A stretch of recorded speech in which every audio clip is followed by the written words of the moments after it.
Hello friends, biology matters மோர் சேனலுக்கு தங்களை வருக என வரவேற்பதில் மிக்க மகிழ்ச்சி. ஸோ இன்னைக்கு நம்ம பார்க்க போகிற டாபிக் வந்து எய்ட்ஸ். ரொம்ப ரொம்ப முக்கியமான ஒரு டாபிக் அப்படின்னு சொல்லலாம். எல்லாமே நான் இதான் சொல்கிறேன்ல, எல்லாமே முக்கியமான டாபிக் அப்படின்னு. பட் இருந்தாலும் இது ரொம்ப ரொம்ப முக்கியமான ஒரு டாபிக். ஸோ எய்ட்ஸ் வந்து பார்த்தீங்கன்னா நம்ம என்ன மோட் ஆஃப் இதில் பார்க்குறோம் அப்படின்னா, ஸோ ஃபர்ஸ்ட் எய்ட்ஸ்னா என்ன அண்ட் அது எப்படி டிரான்ஸ்மிட் ஆகுது, அதோட மோட் ஆஃப் டிரான்ஸ்மிஷன் ஒரு டயக்ராமேட்டிக் ரெப்ரஸன்டேஷன்ல பார்க்கலாம். அண்ட் தென் அதனோட ப்ரிவென்ஷன், இந்த மாதிரி ஃபர்ஸ்ட் பார்த்துடலாம். ஸோ எய்ட்ஸ்ல நமக்கு காமனா கேட்கிற கொஸ்டின்ஸ் நீட் ஆஸ்பெக்ட்ல பாத்தீங்க அப்படின்னா அந்த டிரான்ஸ்மிஷன் மோட் பத்தி கேட்கலாம். அண்ட் தென் அதனோட ஜெனட்டிக் மெட்டீரியல், ஸோ எய்ட்ஸனோட ஜெனட்டிக் மெட்டீரியல் என்ன அப்படின்றது கேட்கலாம். ஸோ ஃபர்ஸ்ட் நம்ம எய்ட்ஸ் அப்படின்னா என்ன அப்படின்றத ஃபர்ஸ்ட் பார்த்துடலாம். ஸோ ஃபர்ஸ்ட் எய்ட்ஸ் வந்து எந்த இயர்ல கண்டுபிடிச்சாங்கன்னு பார்த்தீங்கன்னா 1981. ஸோ இந்த இயரு, டேட்டு, சயின்டிஸ்ட் நேம் இதெல்லாம் முன்னாடியே நான் இம்பார்ட்டன்ஸ் அப்படின்னு சொல்லியிருந்தேன். ஸோ எய்ட்ஸ் வந்து 1981ல ஃபர்ஸ்ட் கண்டுபிடிச்சாங்க. இந்த December 1 அப்படின்றது world's AIDS day. Okay, which is not given in NCERT. Okay, so world's AIDS டே வந்து பார்த்தீங்கன்னா December 1 அன்னைக்கு செலிப்ரேட் பண்ணுவாங்க. ஸோ ஃபர்ஸ்ட் எய்ட்ஸ் அப்படின்றது அதனோட டெஃபினேஷன் என்னன்னு பார்த்துடலாம். ஸோ எய்ட்ஸ் அப்படின்னா it is an acquired immunodeficiency syndrome. So இந்த டேர்ம் ரொம்ப இம்பார்ட்டன்ட். அக்வயர்ட் அப்படின்னா இந்த இடத்துல நம்ம என்ன டினோட் பண்றோம்னா it is not a congenital disease. Okay, congenital அப்படின்றது during at the time of birth அதுல இருந்து நம்ம கூடவே இருக்கு அப்படின்னா அதை நம்ம கன்ஜெனிட்டல் டிசார்டர் அப்படின்னு சொல்லுவோம். பட் எய்ட்ஸ் அப்படின்றது அக்வயர்ட். ஸோ அக்வயர்ட் அப்படின்னா என்ன, வாங்குறது அப்படின்ற ஒரு meaning. So it is not a congenital disease. So நம்ம க்ரோத் ஆகக்கூடிய டைம்ல அக்வயர் ஆகிற டிசீஸ் தான் AIDS. It is what immuno deficiency. Immuno deficiency means what, நம்ம இம்யூன் சிஸ்டம் எய்ட்ஸ் வந்து ஒரு பேஷண்ட்ஸ்க்கு இருக்கு அப்படின்னா அந்த பேஷண்ட்ஸ்க்கு ஒண்ணுமே ஆகாது. அது என்ன வேலை பண்ணுன்னா நம்மளோட இம்யூன் சிஸ்டம் கம்மியாக்கிடும். ஸோ இம்யூனோ டெஃபிஷியன்சி சிண்ட்ரோம் அப்படின்றது என்னன்னா குரூப் ஆஃப் சிம்டம்ஸ். ஸோ இப்போ ஒரு பேஷண்ட்ஸ்க்கு எய்ட்ஸ் இருக்கு அப்படின்னா அவங்க எய்ட்ஸால டெத் ஆகுறாங்க அப்படின்னு கேட்டா கண்டிப்பா கிடையாது. எய்ட்ஸ் வந்துருச்சு அப்படின்னா அவங்களோட இம்யூன் சிஸ்டம் வந்து வீக் ஆக ஆரம்பிச்சிடும். அந்த இம்யூன் சிஸ்டம் வீக் ஆகிறதுனால அந்த பேஷண்ட்ஸ் வந்து இறந்துருவாங்க. ஸோ இந்த டேர்ம் ரொம்ப முக்கியம். It is an acquired immunodeficiency syndrome. So மெயினா அதோட டார்கெட் ஏரியா பாத்தீங்கன்னா நம்மளோட இம்யூன் சிஸ்டம் தான் இது மெயினா அஃபெக்ட் பண்ணும். ஸோ ஃபர்ஸ்ட் 1981ல இதை கண்டுபிடிச்சாங்க. December 1 வந்து வேர்ல்ட்ஸ் எய்ட்ஸ் டே அப்படின்னு செலிப்ரேட் பண்றோம். ஃபுல் ஃபார்ம் பாத்தீங்கன்னா it is an acquired immunodeficiency syndrome. So எய்ட்ஸ்னோட ஜெனட்டிக் மெட்டீரியல் ரொம்ப ரொம்ப முக்கியம். அதனோட ஜெனட்டிக் மெட்டீரியல் RNA, DNA கிடையாது. ஸோ இட் இஸ் என்ன டைப் ஆஃப் வைரஸ் அப்படின்னு பாத்தீங்கன்னா retrovirus family. Okay, different types of வைரஸோட ஃபேமிலி இருக்கு. AIDS belong to retrovirus type family. So which மாத்திட்டோம். So that is a retrovirus.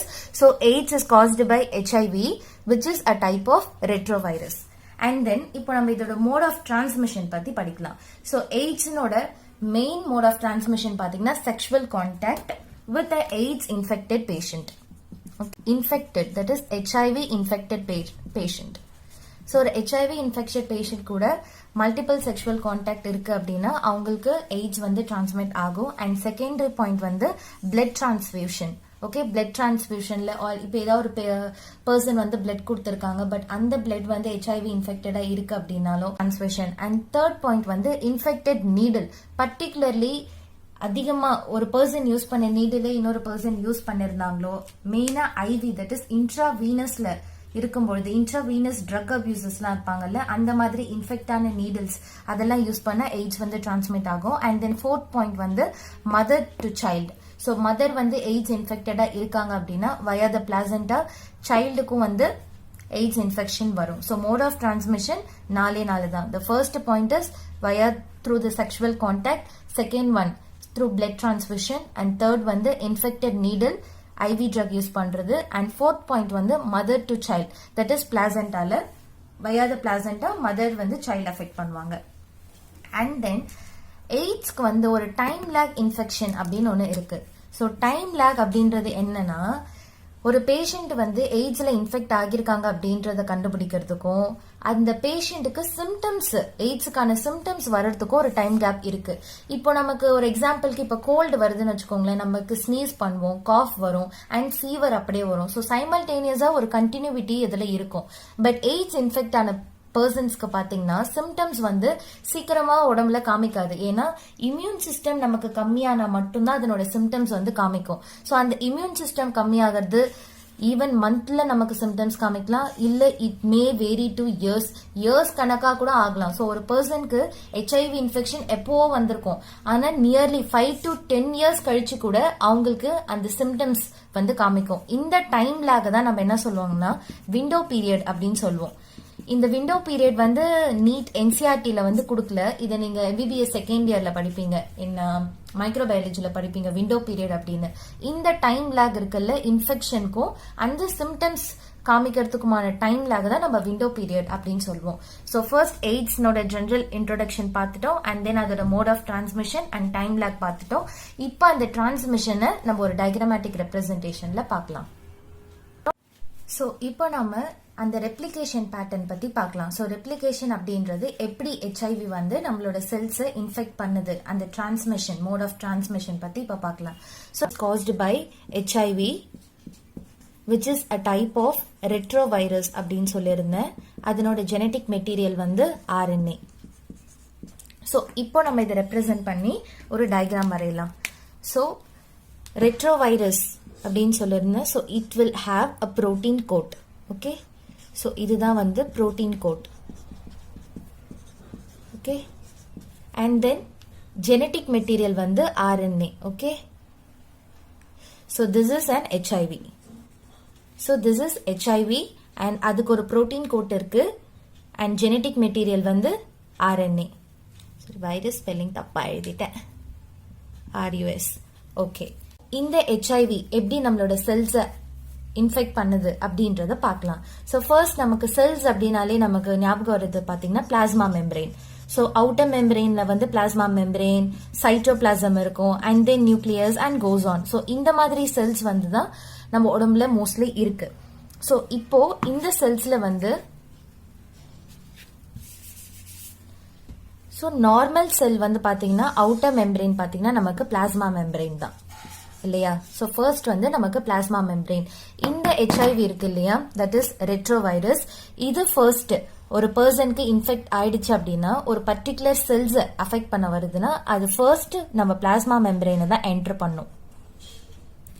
So இந்த மாதிரி entry ஆனதுக்கு அப்புறமா இந்த புரோட்டீன் கோட் வந்து எலிமினேட் ஆயிடும். நம்ம முன்னாடி ஆஷி அண்ட் சேஸ் எக்ஸ்பெரிமெண்ட்ஸ் எல்லாம் படிச்சிருக்கோம் ரேடியோ ஆக்டிவ் மெத்தட் வச்சு கண்டுபிடிக்கும் போது. ஸோ இந்த புரோட்டீன் கோட் எலிமினேட் ஆனதுக்கு அப்புறமா அந்த ஜெனட்டிக் மெட்டீரியல் இருக்குல்ல RNA அது மட்டும்தான் உள்ள வரும். Okay, so this is RNA. So இப்போ இது நம்மளோட செல்ல என்டர் ஆயிடுச்சு. So first genetic material RNA protein கோட்டா இருந்தது. நம்ம செல்ஸை இன்ஃபெக்ட் பண்ணும் போது பிளாஸ்மா மெம்பரேன் தாண்டி வரும்பொழுது புரோட்டீன் கோட் எலிமினேட் ஆயிட்டு உள்ள வந்து ஜெனட்டிக் மெட்டீரியல் RNA மட்டும் வந்துருது. ஸோ இப்போ நம்ம செல்ஸ்ல நான் சொல்லியிருந்தேன் நம்ம பிளாஸ்மா மெம்பரேன் இருக்கும், நியூக்ளியஸ் இருக்கும், சைட்டோபிளாசம் இருக்கும்னு சொல்லியிருந்தேன். ஸோ இதை வந்து நம்ம நியூக்ளியஸா ரெப்ரசென்ட் பண்ணலாம். ஸோ இது வந்து நம்மளோட நியூக்ளியஸ். ஸோ நம்மளோட நியூக்ளியஸ்ல நமக்கு தெரியும் we have DNA இல்லையா, DNA as our genetic material. So this is nucleus. So நம்மளோட genetic material வந்து DNA. So உள்ள வந்த RNA என்ன பண்ணும்னா இதே மாதிரி ஒரு காப்பி ஆஃப் DNA-வை ஃபார்ம் பண்ணும். ஸோ பர்டிகுலர்லி நீட்ல இந்த பார்ட் ஆஃப் கொஸ்டின் தான் மோஸ்டா கேட்டிருக்காங்க, which is very important step. நம்ம ஆல்ரெடி பிரான்சிஸ் கிரிக் சொல்லி கொடுத்த சென்ட்ரல் டாக்மா பத்தி படிச்சிருக்கோம். ஸோ DNA டு RNA-வை வந்து நம்ம டிரான்ஸ்கிரிப்ஷன் அப்படின்னு சொல்வோம். பட் இந்த இடத்துல RNA வந்து DNA-வை ஃபார்ம் பண்ணுது. அப்ப இந்த ப்ராசஸ் பேர் வந்து it is called as reverse transcription. This is actually very important. So இந்த RNA DNA-வை ஃபார்ம் பண்ணுது இல்லையா, இந்த DNA என்ன பண்ணும் அப்படின்னா நம்மளோட நார்மல் DNA இருக்குல்ல அதை போயிட்டு இன்டகிரேட் பண்ணும். ஸோ இந்த DNA நம்மளோட ஹோஸ்ட், அதாவது நம்ம செல்குள்ள இது போயிடும். அங்க போயிட்டு it started integrating with our normal DNA. அப்போ இந்த இடத்துல ஒரு ரெப்ளிகேஷன் நடக்கும், இந்த இடத்துல ஒரு டிரான்ஸ்கிரிப்ஷன் நடக்கும் இல்லையா. அது நடந்து முடிஞ்சதுக்கு அப்புறமா we get an RNA. and இந்த இடத்துல நம்ம நோட் பண்ண வேண்டியது, so after integration, replication, transcription இந்த ப்ராசஸ்லாம் நடந்ததுக்கு அப்புறமா we get an RNA. இந்த RNAல நம்ம கவனிக்க வேண்டிய பாயிண்ட் பாத்தீங்கன்னா, இந்த RNAக்கு protein coat will be present. So மறுபடியும் சொல்ற மாதிரி மறுபடியும் முதல்ல இருந்தா அதே கதை தான். ஸோ ஃபர்ஸ்ட் நம்ம இப்படி ஆரம்பிச்சோம் இல்லையா, ஒரு புரோட்டீன் கோட்டர் இருக்கக்கூடிய ஒரு ஜெனட்டிக் மெட்டீரியல் RNA அதே வந்து ஃபார்ம் ஆகும் வித் மல்டிபிள் காப்பீஸ். ஸோ இந்த மாதிரி நமக்கு நிறைய காப்பீஸ் வந்து கிடைக்கும், நிறைய copies of an HIV which is a retrovirus. Okay, so இந்த மாதிரி காப்பீஸ் வந்து டிஃப்ரெண்ட் டைப்ஸ் ஆஃப் அவர் செல்ஸை போய் அஃபெக்ட் பண்ணும். இதுதான் ஜெனரல் ப்ராசஸ். ஸோ ஃபர்ஸ்ட் ஒரு புரோட்டீன் கோட்டா இருக்கக்கூடிய HIV நம்ம பிளாஸ்மா மெம்பரேனுக்கு உள்ள வந்துடும். ஸோ புரோட்டீன் கோட் எலிமினேட் ஆயிடும், நமக்கு RNA மாத்திரம் தான் கிடைக்கும். அந்த RNA வந்து DNA-வா ஃபார்ம் பண்ணும் by an enzyme called reverse transcription.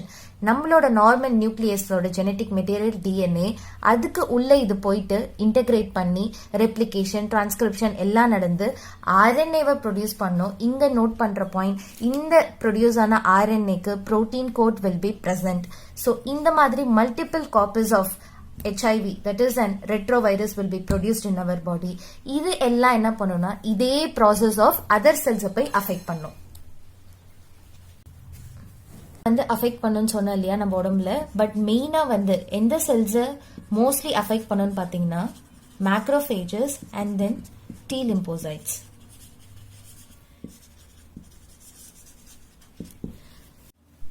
So நான் மெயினாக ஏன் T lymphocytes சொல்றேன் அப்படின்னா, ஸோ நம்ம உடம்புல எப்பயாவது ஒரு ஃபாரின் இன்ஃபெக்ஷன் வருது அப்படின்னா, like bacteria and viral infection வருதுன்னா அதை ஃபர்ஸ்ட் டார்கெட் பண்ணி அழிக்கக்கூடிய செல்ஸ் தான் வந்து T lymphocytes and macrophages.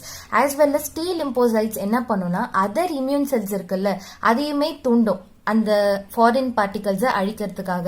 And also it produce cytokines. ரெண்டுத்தோட வேல்யூமே அதுதான். மேக்ரோஃபேஜஸ் நம்ம ஆல்ரெடி படிச்சிருப்போம், என்கல்ஃப் பண்ணும். ஸோ ஃபேகோசைட்டோசிஸ் என்ற ப்ராசஸே மேக்ரோஃபேஜஸ்ல தான் நடக்கும். ஸோ இந்த ரெண்டு ப்ராசஸும் நடக்க விடாம பண்ணிடும் அந்த HIV இன்ஃபெக்ஷன்.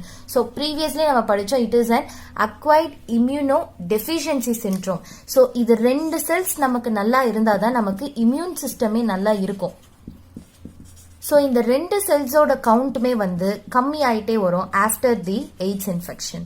ஸோ இந்த ரெண்டுத்தோட செல்ஸோட கவுண்ட் கம்மி ஆகிறதுனால நமக்கு இம்யூன் சிஸ்டம் ரொம்பவே கம்மி ஆயிடும். அந்த இம்யூன் சிஸ்டமால எய்ட்ஸ் பேஷண்ட்ஸ் வந்து இறந்துடுவாங்க. ஸோ நமக்கு T lymphocytes-ஓட செல்ஸோட கவுண்ட் கம்மியாகும் பொழுது, ஸோ கவுண்ட் என்னும் போது இதோட ரேஞ்ச் ரொம்ப முக்கியம். இது NCERT-ல கொடுக்கல, பட் ஃபார் ரெஃபரன்ஸ் நீங்க எடுத்துக்கலாம். பிகாஸ் நீங்க MBBS படிக்கும் போது இது படிப்பீங்க.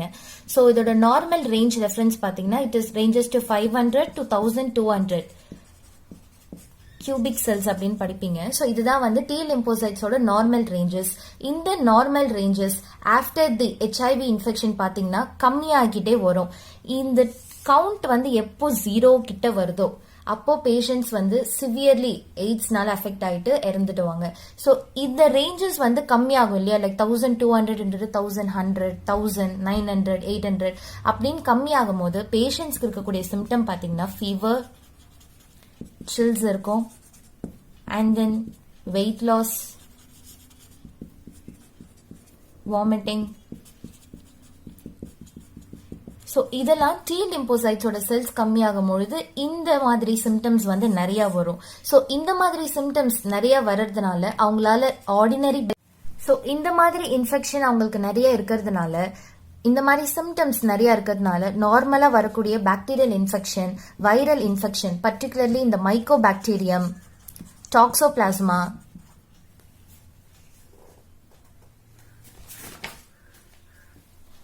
மைக்கோபாக்டீரியம், டாக்ஸோபிளாஸ்மா, இந்த மாதிரி infection like viral and bacterial infection அதிகமா வந்துடும். ஸோ அப்போ இம்யூன் சிஸ்டம் வந்து சரியா ஒர்க் ஆகாது. ஏன்னா ஆல்ரெடி அங்கே இம்யூனே இல்லை, டி லிம்போசைட்ஸ் அண்ட் மேக்ரோஃபேஜஸ் கம்மி ஆயிடும். ஸோ இந்த மாதிரி இன்ஃபெக்ஷன்ஸ் ஒரு பேஷண்ட்ஸ்க்கு வர வர அதிகமாயிட்டே வரும். இதை தடுக்கிற மாதிரியான இம்யூன் பவர் அவங்களுக்கு சுத்தமா இல்லாம போயிடும். So that patient will be dead by an AIDS. So இப்போ ஒரு பர்சனுக்கு வந்து எய்ட்ஸ் இருக்கு அப்படின்னா நம்ம என்ன டெஸ்ட் மூலியமா அதை கண்டுபிடிக்கலாம்னு பார்த்தீங்கன்னா ELISA test, which is commonly done. எலிசாவோட ஃபுல் ஃபார்ம் வந்து enzyme link immunosorbent assay. AIDS நம்ம படிச்சிருக்கோம், it is acquired immunodeficiency syndrome. So confuse பண்ணிக்காதீங்க. ஸோ ஒரு பர்சனுக்கு வந்து எய்ட்ஸ், ஸோ இப்போ வந்து ஒரு பர்சனுக்கு எய்ட்ஸ் இருக்கு அப்படின்னா அது என்ன டெஸ்ட் பண்ணி நம்மளால கண்டுபிடிக்க முடியும் அப்படின்னா எலிசா டெஸ்ட். டெஸ்டஸ் வந்து இருக்கு எய்ட்ஸ்ல, பட் என்சிஆர்டில நமக்கு வந்து எலிசா மட்டும் தான் மென்ஷன் பண்ணிருக்காங்க. அண்ட் காமன்லி எடுக்கக்கூடிய டெஸ்ட்டும் வந்து எலிசா தான். ஸோ எலிசாவோட ஃபுல் ஃபார்மும் ரொம்ப இம்பார்ட்டன்ட். ஸோ இப்போ ஒரு பர்சனுக்கு வந்து எய்ட்ஸ் வந்துடுச்சு அப்படின்னா அவங்க வந்து இறக்காம நம்மளால காப்பாற்ற முடியுமா அப்படின்னு கேட்டா எஸ், அவங்களோட லைஃப் டைமை வேணா நம்மளால இன்க்ரீஸ் பண்ண முடியுமே தவிர அதுக்கு பர்டிகுலரா ட்ரீட்மெண்ட் அப்படின்னு ஒண்ணுமே கிடையாது. ஸோ ஒரு பர்சனுக்கு வந்து எய்ட்ஸ் வந்துடுச்சு அப்படின்னா ப்ரிவென்ஷன் மட்டும்தான் நம்மளால பண்ண முடியும். ஸோ அதே மாதிரி அந்த லைஃப் டைமை வந்து நம்மளால இன்க்ரீஸ் பண்ண முடியும் by giving an anti retroviral drugs மூலமா. பட் அதுக்கு ட்ரீட்மெண்ட் அப்படின்னு ஒன்று இருக்குன்னு கேட்டால் கண்டிப்பாக கிடையாது. எய்ட்ஸ்க்கு வந்து இன்னைய வரைக்கும் ட்ரீட்மெண்ட், கியூர் பண்ணக்கூடிய ட்ரீட்மெண்ட் எதுவுமே இல்லை. பட் லைஃப் வந்து நம்மளால அந்த பர்சனுக்கு வந்து இன்க்ரீஸ் பண்ண முடியும். ஸோ நமக்கு என்சிஆர்டியில் கொடுத்துருக்க ட்ரக் பார்த்தீங்கன்னா ஆன்டி ரெட்ரோவைரல் ட்ரக் அப்படின்னு மட்டும் மென்ஷன் பண்ணியிருக்காங்க. என்ன டைப் ஆஃப் ட்ரக் அப்படின்னு சொல்லலை. ஸோ இதை நீங்கள் வந்து எம்பிபிஎஸ்ல வந்து ஃபார்மகாலஜி சப்ஜெக்ட் வரும் செகண்ட் இயர், ஸோ நீங்கள் அதில் படிக்கலாம். பட் காமன்லி கிவன் ட்ரக் பார்த்தீங்கன்னா அசிடோதைமடின் வந்து one of the anti retroviral drug. இப்போ நியூவா வந்து ஒரு புது ரெட்ரோவைரல் ட்ரக் கண்டுபிடிச்சிருக்காங்க. அந்த ட்ரக் பேர் வந்து fostemsavir. Okay, so fostemsavir. So இந்த ரெண்டு ட்ரக் வந்து கொஞ்சம் ஞாபகம் வச்சுக்கோங்க. மோஸ்ட் காமன்லி அசிடோதைமடின் ஞாபகம் வச்சுக்கோங்க, which is most commonly given. So இந்த பாயிண்ட் பார்த்தீங்கன்னா life rate can be increases. So death வந்து நம்மளால தடுக்க முடியாது. ஸோ கியூர்ன்றது எய்ட்ஸ்க்கு கிடையவே கிடையாது, but we can prevent it. அந்த ப்ரிவென்ஷன்ன்றது என்னன்னு பார்த்தீங்கன்னா நம்மளோட இம்யூனோ சப்ரசன், அந்த இம்யூனோ வந்து சப்ரஸ் ஆகாம எவ்வளோ நம்மளால தடுக்க முடியுமோ அந்த அளவுக்கு நம்ம ஹெச்ஐவி பேஷண்ட் ஒரு டெத் ரேட்டை வந்து கம்மியாக்க முடியும். ஸோ நம்மளோட main concern of giving retroviral drug, so anti retroviral drug main பர்சன்ஸ்க்கு கொடுக்கும் பொழுது ஹெச்ஐவி இன்ஃபெக்டட் பர்சன்ஸ் வந்து அதிகமாக இம்யூன் சிஸ்டம் வீக்காக இருப்பாங்க. ஸோ அந்த இம்யூன் பவரை அதிகப்படுத்திக்கிட்டே இருக்கணும். அவங்க இம்யூனிட்டி அதிகப்படுத்திக்கிட்டே இருந்தாங்க அப்படின்னா எய்ட்ஸ்லேருந்து கொஞ்ச நாள் அவங்களால உயிர் வாழ முடியும். பட் பெர்மனன்ட் கியூர் அப்படின்றது கண்டிப்பாக கிடையாது. ஸோ இதுக்கு தான் அவேர்னஸ் ப்ரோக்ராம்ஸ் வந்து World Health Organization as well as NACO, இது 1 year ஆஃப் நீட்ல கேட்டிருக்காங்க. ஸோ நாக்கோவோட ஃபுல் ஃபார்ம் வந்து National AIDS Control Organisation. So மோஸ்ட்டாக நீங்கள் எய்ட்ஸ் அவேர்னஸ் ப்ரோக்ராம்ஸ் நிறையா பார்த்துருக்கலாம். பீப்புள் இதுக்கு இம்பார்ட்டன்ஸ் கொடுக்குறாங்களா அப்படின்னு கேட்டால் கண்டிப்பாக கிடையாது. ஏன்னா அது வந்து நிறைய பேர் வந்து ஹைட் பண்ணிடுறாங்க. So if a person suffering from an HIV அது வந்து சொசைட்டியில் வந்து அவங்களுக்கு எப்படி அதை அப்ரோச் பண்ணணும் அப்படின்னு நிறைய பேருக்கு தெரியல. ஸோ அதை வந்து அவங்க ஹைட் பண்ணிக்கிறாங்க, அதுக்கான ப்ராப்பர் ட்ரீட்மெண்ட் எடுக்க மாட்டாங்க. ஸோ எல்லாம் ஒரு சொசைட்டி மேல இருக்க ஒரு பயத்தால. ஸோ இப்போ இவனுக்கு ஹெச்ஐவி அப்படின்னு சொல்லிட்டு யாரும் பேச மாட்டாங்க, நம்ம கிட்ட வீட்டுக்கிட்ட யாரும் வர மாட்டாங்க. அந்த மாதிரி இருக்கக்கூடிய சில ப்ராப்ளம்ஸால அண்ட் இந்த ஹெச்ஐவி பேஷண்ட்ஸ் வந்து நிறைய மென்டல் ஸ்ட்ரெஸ், நிறைய ஸ்ட்ரெஸ்க்குள்ள போயிடுவாங்க. ஸோ இந்த மாதிரி விஷயங்களை வந்து ஹைட் பண்ணவே கூடாது. ஸோ ப்ராப்பராக இருக்கக்கூடிய ஹாஸ்பிட்டலில் போயிட்டு ப்ராப்பர் ட்ரீட்மெண்ட் கண்டிப்பாக எடுத்துக்கணும். அதுக்காக தான் awareness programmes like NACO and ஹூ, that is World Health Organization நிறைய கண்டக்ட் பண்ணுறாங்க. ஸோ அதில் வாலண்டியர்ஸ்லாம் பார்ட்டிசிபேட் பண்ணணும். ஈவன் எய்ட்ஸ் பேஷண்ட்ஸே கூட அதில் நிறைய பார்ட்டிசிபேட் பண்ணுவாங்க. So this is all about AIDS. நம்ம டீடைல்டு வெர்ஷன் ஆஃப் எய்ட்ஸ் வந்து பார்த்துட்டோம், each and every line of NCERT பேசிஸில். ஸோ ஒன்ஸ் நீங்கள் இந்த வீடியோ பார்த்துட்டு புக்கை ஒரு தடவை எடுத்து பார்த்துருங்க. ஸோ என்ன கான்செப்ட் அப்படின்னு உங்களுக்கு கிளியராக தெரிஞ்சிடும். So that you can easily attend this type of question in need. So if you really like this video, hit a like button, share it with your friends and மறக்காம subscribe பண்ணிடுங்க.